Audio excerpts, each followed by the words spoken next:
Hello students, next cell wall की continue में video बना रहा हूँ। स्टूडेंट्स, बोलकर नहीं करके दिखाओ, क्योंकि आजकल लोग सुनना नहीं देखना पसंद करते हैं। देखोगे तो तभी तो कहते हैं जो दिखता है वही बिकता है। तो शुरू करते हैं अपना नया टॉपिक। सेल वॉल ही चल रहा है, ultra structure of cell wall. Cell wall की अल्ट्रा स्ट्रक्चर मतलब अभी तक हम लोगों ने उसकी मॉर्फोलॉजी पढ़ ली। अब अपन बात करेंगे सेल वॉल की अल्ट्रा स्ट्रक्चर, मतलब अगर किसी साइंटिस्ट ने उसके और डिटेल स्टडी किया तो किस प्रकार की स्टडी दिखती है। आपके सामने डायग्राम बना हुआ है। 2 beta glucose molecule, cellular molecule 100 chain, micelle की 20 चेन, माइक्रोफाइबर की 250 चेन, उसके बाद एक फाइबर बनता है। मतलब वैज्ञानिकों ने जब इसकी स्टडी की तो उसमें देखा छोटे छोटे फाइबर्स मिलकर सेल वॉल का निर्माण कर रहे हैं। तो थ्योरी में लिखना शुरू कर दो। सेल वॉल में सेलुलोज के अणु लंबे श्रृंखला अणुओं के रूप में विद्यमान रहते हैं। याद रखना, सेलुलोज के अणु होते हैं, ठीक है। ये सभी अणु व्यवस्थित होकर क्या करेंगे, मिसेल्स का निर्माण बनाएंगे। ये देखो मिसेल्स, तो सेलुलोज के अणु क्या बनाएंगे, मिसेल्स का निर्माण बनाएंगे, ठीक है। मिसेल्स तंतु मिलकर क्या बनता है, माइक्रोफाइबर, और माइक्रोफाइबर से क्या बनेगा, फाइब्रिल, ठीक है। एक माइक्रोफाइबर में सेलुलोज के लगभग ये देखो 5 लाख अणु होते हैं। और साइजेल साइंटिस्ट का नाम याद रखना के अनुसार एक मिसेल में लगभग 100 सेलुलोज, ये देखो लिखा हुआ है, की चेन होती है। 20 मिसेल बनते हैं, 20 मिसेल मिलकर माइक्रोफाइबर बनाते हैं, ठीक है। माइक्रोफाइबर में लगभग 250 माइक्रोफाइबर्स होते हैं और 250 माइक्रोफाइबर मिलकर एक फाइबर का निर्माण करते हैं। तो ये कितना अल्ट्रा स्ट्रक्चर है सेल वॉल की। छोटे से छोटे फाइबर को बनाने के लिए बहुत सारी माइक्रोफाइबर, मिसेल, सेलुलोज के अणु यूज होते हैं। अब अपन बात करेंगे origin and development of cell wall. फिर वही अलग अलग वैज्ञानिकों ने अपने अपने पॉइंट्स दिए हैं। डायग्राम मैंने आपको 2-2, 3-3 पॉइंट लिख दिए। थ्योरी बनाओ बड़े आराम से। मैंने पॉइंट दे दिए शार्प 1943 के अनुसार साइटोकाइनेसिस के दौरान। अब बना दो। शार्प के अनुसार उन्होंने 1943 में बताया कि जब सेल में सेल डिवीजन होती है तो कैरियोकाइनेसिस के बाद जब साइटोकाइनेसिस होता है तो 2 सेल के बीच में एक विशेष प्रकार की स्ट्रक्चर बनती है जिससे सेल वॉल बनती है। हो गया याद। दूसरा पॉइंट, सिन्नेट और ब्लॉच 1941, बस नाम साइंटिस्ट के नाम याद रखने आपने। सिन्नेट व ब्लॉच 1941 में फ्रेगमोप्लास्ट, उसने उसी का नाम दे दिया। साइटोकाइनेसिस के दौरान जो बीच में, जो अपन ने पहले भी पढ़ा था, जैसे ये 2 सेल है, इसके बीच में जो स्पेशल प्रकार की स्ट्रक्चर होती है जिसको बोलते हैं फ्रेगमोप्लास्ट। इस फ्रेगमोप्लास्ट से इसका ओरिजिन होता है। हो गया याद। तीसरा, वेले एंड मोलिनर 1963 में इन्होंने क्या बता दिया, तीसरा पॉइंट दे दिया, इस फ्रेगमोप्लास्ट में क्या होता है, गोल्जी बॉडी की वेसिकल। तो इन्होंने क्या कह दिया, गोल्जी बॉडी की वेसिकल से भी सेल वॉल का ओरिजिन होता है। हो गया याद। सेल वॉल का ओरिजिन 1.5 नंबर का, 3 नंबर का, या ऑब्जेक्टिव टाइप क्वेश्चन कुछ भी आ सकता है। अब अपन बात करेंगे केमिकल कंपोजिशन की। केमिकल कंपोजिशन देखो, सेल वॉल की जब डिटेल स्टडी की वैज्ञानिकों ने तो सेलुलोज तो है ही बेटा, उसके अतिरिक्त बहुत सारा इसमें सब्सटेंस मिला, मिनरल्स मिले, कार्बोहाइड्रेट मिले, फैट्स मिले। कौन कौन से हैं एक एक को पढ़ेंगे अपन। तो लिख दिया, सेलुलोज के अतिरिक्त सेल वॉल में हेमीसेलोज, पेक्टिन, काइनेटिन, लिग्निन, वसीय पदार्थ क्यूटीन, सुबेरिन व मोम पाए जाते हैं। तो हर चीज़ पता लगी। तो आपके ऑब्जेक्टिव क्वेश्चन में, कंपटीशन एग्जाम में ये भी पूछ सकता है वसीय पदार्थ कौन से होते हैं, तो ढूंढो। क्यूटीन लिखा होगा, सुबेरिन या मोम, ये वसीय पदार्थ हो गए, ठीक है। अब एक पॉइंट और आ गया, ये कई बार क्वेश्चन आया हुआ है कंपटीशन में। प्राइमरी सेल वॉल में हाइड्रोक्सी प्रोलीन प्रोटीन भी पाया जाता है। तो ये क्वेश्चन बन गया, which type of protein present in primary cell wall, hydroxy proline protein. तो ये केमिकल। अब इसमें कुछ मेन केमिकल कंपोजिशन है जिसके बारे में अपने को पढ़ना होगा। नीट के बच्चों के लिए इतना डिटेल नहीं होता, परंतु कंपटीशन पॉइंट के लिए बहुत इंपॉर्टेंट है। पॉलीसैकेराइड कार्बोहाइड्रेट्स, पॉलीसैकेराइड कार्बोहाइड्रेट कौन कौन से होते हैं, मैंने इसमें पॉइंट लिख दिए और फिर इनके दो दो तीन तीन पॉइंट लिख दिए आगे। फर्स्ट पॉइंट सेलुलोज, मतलब पॉलीसैकेराइड कार्बोहाइड्रेट पहले सेलुलोज होगा, हेमीसेलुलोज होगा, पैक्टिन सब्सटेंस हो गए, काइटिन होगा और लिग्निन होगा। अब एक एक को पढ़ो। पहले सेलुलोज, सेलुलोज क्या होता है, हाइड्रोफिलिक।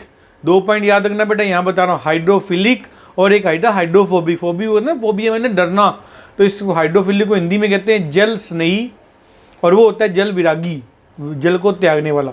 तो ये जल प्रिय होते हैं, ठीक है।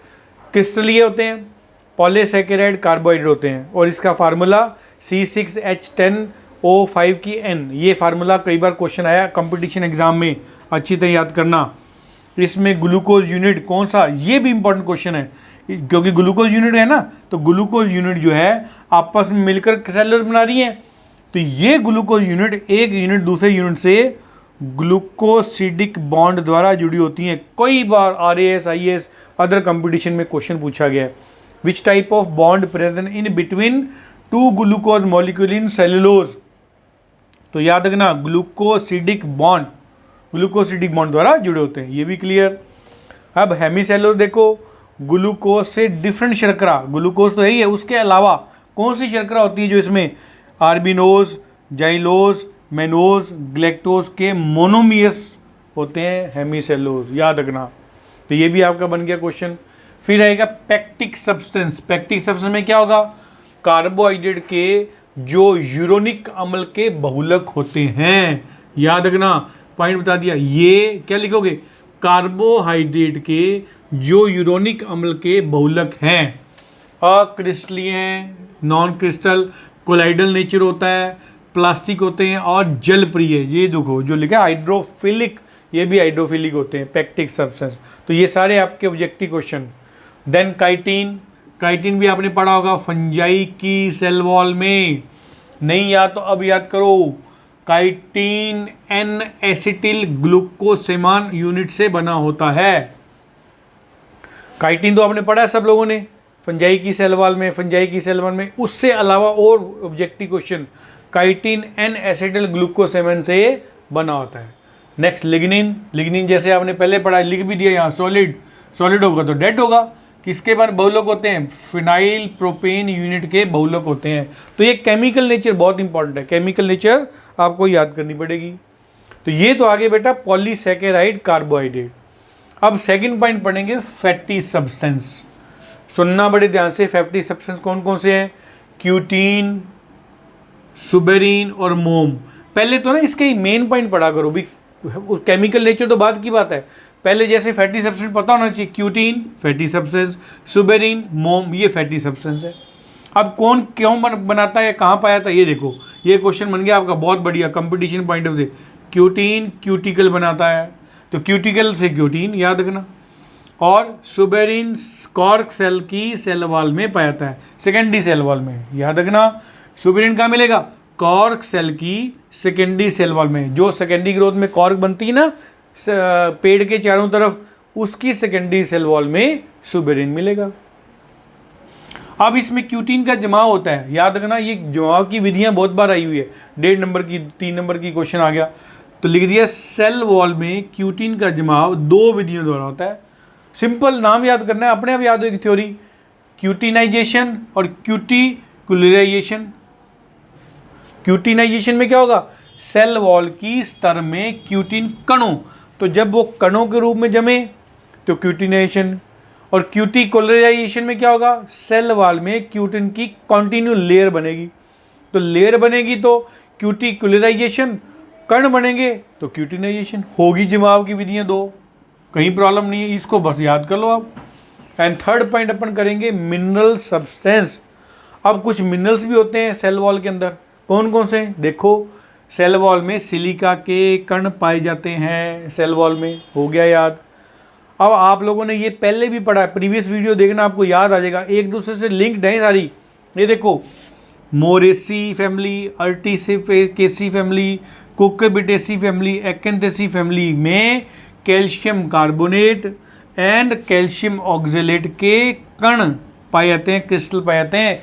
याद करो मैंने पहले भी बताया था जिन्हें सिस्टोलिथ कहते हैं।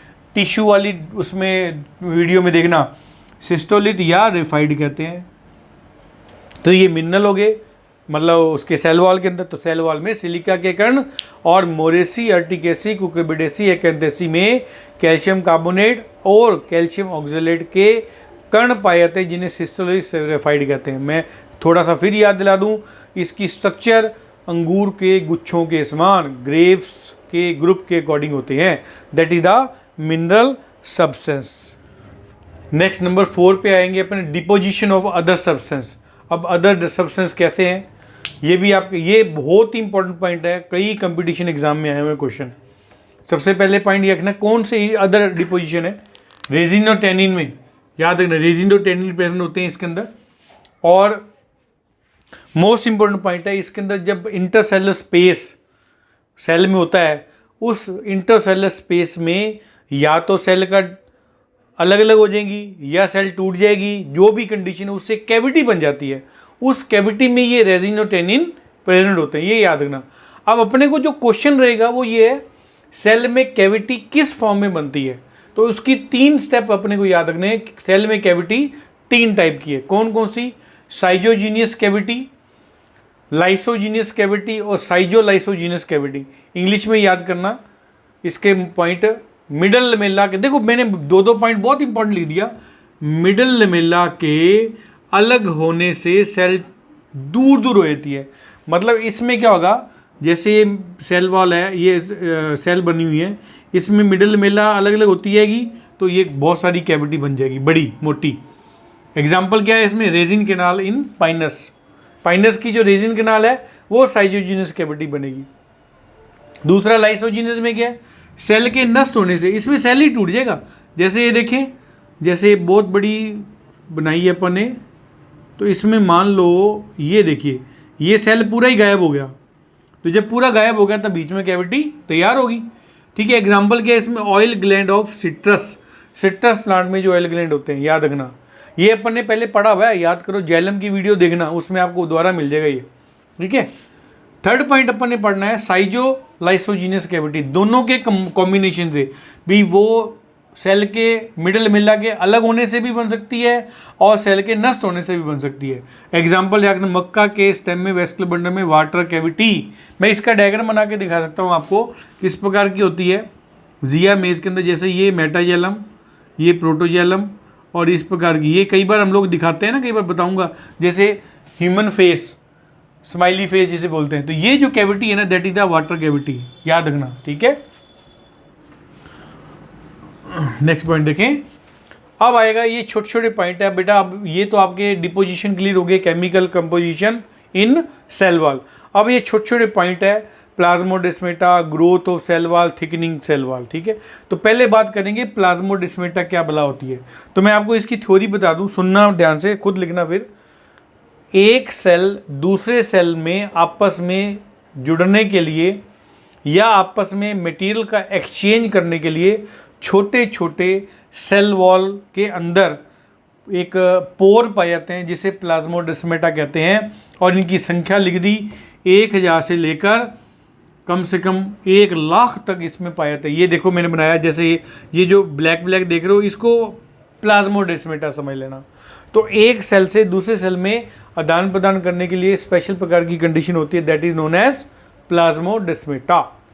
अब आएगा ग्रोथ ऑफ सेल वॉल। अब ग्रोथ ऑफ सेल वॉल किस में? देखो दोनों चीजें इसमें मैंने क्लियर कर दी। जब कभी भी सेल वॉल में ग्रोथ होती है तो प्राइमरी, 2 पढ़े थे ना अपने, मिडिल मेला को साइड में कर दो, वो दोनों के बीच में एक सेल में प्राइमरी सेल वॉल और सेकेंडरी सेल वॉल। तो ग्रोथ होगी, दिमाग में बिठा लेना, प्राइमरी सेल वॉल में मोटाई में वृद्धि होती है और सेकेंडरी सेल वॉल में डिपोजिशन होता है। मतलब जो पदार्थ है उसका डिपोजिशन किस में होगा? सेकेंडरी सेल वॉल, वो ग्रोथ है। अब इसमें डिपोजिशन 2 प्रकार की है, पहला कणादान वृद्धि, दूसरा स्तरादान। नाम से पता लग रहा है, नए कण, मतलब जो नए डिपोजिशन हो रहे हैं, नए कण पहले में उपस्थित कणों के मध्य में अंदर, जैसे ये है, ये है, ये ऐसे, इसको यहाँ से देखना, जैसे ये छोटे छोटे कण हैं तो उनके बीच बीच में डिपोजिशन हो जाएगा, याद रखना। और एक ही लेयर में ग्रोथ होती है, उसको ये याद रखना। कणादान, नाम से पता लगा कणादान। स्तराधान में क्या है, सुनना ध्यान से, नए तंतु पहले से उपस्थित तंतु के ऊपर, बीच में नहीं, लिख दिया मैं, अंडरलाइन कर लो, उनके बीच में नहीं घुसेंगे तंतु। जैसे ये तंतु है, ये तंतु है, उनके बीच में ये नहीं भी यहाँ अंदर घुस जाएंगे, नो, ये गलत है। उसके ऊपर एक बन गया, एक लेयर बन गई, फिर उसके ऊपर बन गई, फिर ऊपर बन गई, ऊपर बन गई, इस प्रकार एक लेयर के ऊपर बनते चले जाएंगे। इस प्रकार की वृद्धि को हम क्या कहते हैं, स्तराधान वृद्धि। तो कणादान और स्तराधान 2 प्रकार की वृद्धि होगी, that is the cell growth. अब आप बात करेंगे ग्रोथ की मॉडर्न थ्योरी, इसी का ही पार्ट है, ग्रोथ का ही पार्ट है, बट ग्रोथ की मॉडर्न थ्योरी मॉडर्न वैज्ञानिकों ने दिया। मल्टीनेट थ्योरी 2 और मोज़ेक। याद रखना बेटा, ये बच्चा बड़ा गड़बड़ करता है। अगर तो पूछे सिंपल ग्रोथ तो आपको ये 2 ही लिखनी है, ओल्ड यही है। अगर वो पूछे मॉडर्न थ्योरी तो मॉडर्न थ्योरी के पॉइंट ऑफ से आपने ये 2 लिखनी है, 2 थ्योरी, मल्टीनेट थ्योरी और मोज़ेक ग्रोथ थ्योरी। कैसे होता है इसको बड़े ध्यान से सुनना। प्रेस्टन ने दिया था सबसे पहले, इसका नाम याद करना। और 1974 में माइक्रोफाइबर का जमाव सेल की लंबवत अक्ष के अनुप्रस्थ होता है, इसको याद करना। क्या बोला उसने, बहुत ही ध्यान से पढ़ना इसको। इसके अनुसार माइक्रोफाइबर का जमाव सर्वप्रथम सुनना बड़े ध्यान से, सर्वप्रथम सेल की लंबवत अक्ष के अनुप्रस्थ लॉन्गिट्यूडनल एक्सिस के ट्रांसफर कंडीशन में, याद रखना, अनुप्रस्थ होता है। यह ट्रांसफर लेयर शीघ्र बाहर रहती है। ट्रांसफर बनी, बाहर आ गई, ट्रांसफर बनी, फिर बाहर आ गई, ताकि भीतर नई लेयर बन जाए। ट्रांसफर में लेयर बनी, बाहर आ गई, उसमें नहीं बन जाएगी, ग्रोथ बन जाएगी, तो वो ट्रांसफर लेयर ऊपर चली जाएगी। मतलब उसने अंदर ही बनना है, बाहर की तरफ नहीं बनना। इस पॉइंट को याद रखना। इससे क्या होगा, नई लेयर बनती जाएगी और फाइबर का जाल बन जाएगा बहुत बड़ा, ठीक है। इस प्रकार फाइबर का एक जाल बन जाता है, जिससे सेल वॉल की मोटाई में वृद्धि होती है। तो ये हो गया मल्टीनेट। फिर बता रहा हूँ, सेल के लॉन्गिट्यूडनल एक्सिस के अनुप्रस्थ, लॉन्गिट्यूडनल एक्शन के अनुप्रस्थ में, याद रखना। फिर ये अनुप्रस्थ वाला बाहर हो जाएगा, फिर दूसरी लेयर ऊपर, तीसरी लेयर ऊपर, चौथी लेयर, ऐसे एक के ऊपर फाइबर का जाल बनता जाएगा। Number 2, mosaic growth theory. नाम याद करना पहले, फ्रे, विल्सिंग और स्ट्रेचर ने 1951 के अंदर 1951 में बताया था। क्या बताया रहा है वो लिख दिया मैंने, 2 पॉइंट। इस मत के अनुसार तनी हुई प्राइमरी सेल वॉल में खिंचाव के कारण कई स्थान पतले हो जाते हैं, जिससे साइटोप्लाज्म का सिंथेसिस होता है, जिससे सेल वॉल की मोटाई बनती है। क्या लिख दिया, तनी हुई प्राइमरी वॉल में खिंचाव के कारण, खिंचाव हो जाएगा ना, कई स्थान पतले होते हैं। जैसे अपन किसी चीज़ को खींचते हैं तो बीच में से पतली हो जाएगी ना, तो जहाँ पतली होगी वहाँ साइटोप्लाज्म का सिंथेसिस हो गया, बढ़गी, ग्रोथ होगी। तो जैसे जैसे खिंचाव होता जाएगा साइटोप्लाज्म का सिंथेसिस होता जाएगा और वो सेल वॉल की मोटाई बढ़ती चली जाएगी। That is the mosaic growth theory. अब नेक्स्ट पॉइंट आएगा, थिकनिंग ऑफ सेल वॉल। मतलब इसमें लिग्निन का डिपोजिशन पढ़ना है। सेल वॉल के अंदर जब भी थिकनिंग पढ़नी है आपने, इसका डिपोजिशन लिग्निन का ही पढ़ना है, याद रखना। तो फिर रिपीट कर रहा हूँ, thickening of cell wall, lignin का डिपोजिशन इन प्रकार से होता है। ये कई बार अपन ने पहले भी पढ़ा हुआ है, जैलम की वीडियो देखना, उसमें मिल जाएगा आपको, परंतु इसमें फिर बताऊंगा ताकि रिपीट होता रहे। एनुलर, वलयाकार, अभी समझ लो, फिर मैं डायग्राम के अकॉर्डिंग बताऊंगा। यदि डिपोजिशन लिग्निन का वलयाकार होता है तो एनुलर, यदि उसका डिपोजिशन स्पाइरल फॉर्म में होता है स्पाइरल, यदि उसका डिपोजिशन स्क्लेरी फॉर्म में होता है सीढ़ीनुमा, यदि उसका डिपोजिशन इरेगुलर फॉर्म में होता है रेटिकुलेट, और उस पिट बनते हैं, 2 पिट बताए थे, याद करो, सिंपल पिट और ब्रॉडेड पिट, मतलब सिंपल गर्त और परिवेशित गर्त। ये पढ़ेंगे अपन थिकनिंग ऑफ सेल वॉल। मैंने जैसे अभी बताया था आपको, डिफरेंट टाइप की थिकनिंग होती है। किसकी थिकनिंग है, लिग्निन की, याद रखना बेटा, लिग्निन का डिपोजिशन है, इसलिए थ्योरी खुद बनाओ। तो क्या क्या एक पॉइंट को बताऊंगा थ्योरी। नंबर 1, एनुलर, यदि सेल वॉल में लिग्निन का डिपोजिशन वलय के रूप में, रिंग के रूप में होता है, उस प्रकार की थिकनिंग को एनुलर या वलयाकार थिकनिंग कहते हैं। सेकंड पॉइंट, यदि किसी सेल वॉल में लिग्निन का निक्षेपण या लिग्निन की डिपोजिशन सर्पिलाकार रूप में होता है, उसको स्पाइरल थिकनिंग कहते हैं। नंबर 3 पॉइंट, यदि किसी सेल वॉल में लिग्निन का निक्षेपण या डिपोजिशन एक सीढ़ी के नुमा होता है, ये देखो सीढ़ी नुमा है ना, उसको स्क्लेरिफॉर्म कहते हैं। और लास्ट पॉइंट, सेकंड लास्ट, यदि किसी सेल वॉल में लिग्निन का डिपोजिशन रेटिकुलेट फॉर्म में, मतलब इरेगुलर फॉर्म में, ये देखो कोई फिक्स नहीं है, उसको कहते हैं जालिकावत थिकनिंग। तो ये 4 अलग थिकनिंग थी बेटा। 5वीं थिकनिंग आती है पिटेड, या जिसको कहते हैं गर्त में। 2 गर्त अपने को पढ़ने हैं, जाइलम में पढ़ा हुआ है पहले भी, आप प्रीवियस वीडियो में देखना, आपको सेम डायग्राम मिल जाएगा। यहाँ कुछ एक्स्ट्रा है, वो देखो। सिंपल पिट को देखते हैं पहले। सिंपल पिट एक वही सिंपल मिडल मिला, 2 सेल के बीच में middle lamella, primary cell wall, primary cell wall, secondary cell wall, secondary cell wall. तो दोनों के बीच में जो पॉइंट्स आ गया उसको हम क्या कहते हैं, पिट। ये देखो पिट लिखा हुआ है, दैट इज द पिट। तो आप यहाँ भी लिख सकते हैं इसको, ये है पिट, ठीक है। अब ये तो सिंपल पिट आपने पढ़ा, और जिसमें मैग्निफिकेशन में देखेंगे तो एक ही होल आपको दिखाई देता है सूक्ष्मदर्शी में या माइक्रोस्कोप के अंदर।